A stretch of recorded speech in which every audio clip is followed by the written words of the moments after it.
High, আমি নুরি। আজকে বানাবো মুরগির মাংসের কষানো মাংস। গরম তেলের ভিতরে ২ টা এলাচ, একটা দারচিনি দিয়ে হালকা একটু পেঁয়াজটা ভেজে নেব।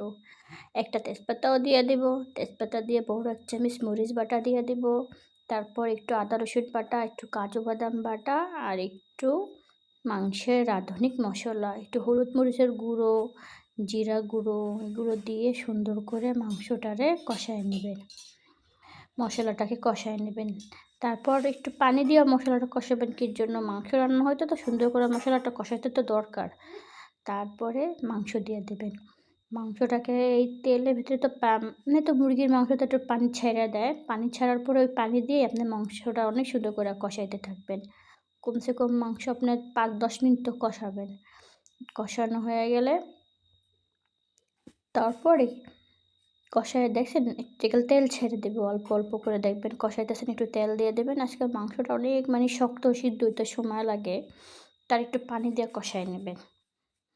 তারপর একটু পানি দিয়ে কষানো শেষ, তারপরে একলগে পানি দিয়ে দিবেন অনেকগুলো, যতটুকু প্রয়োজন ততটুকু দিবেন সিদ্ধ হইতে লাগে। তারপর যেরকম লাগে আপনাদের ১০ মিনিট ৫ মিনিটও লাগে অনেক সময়।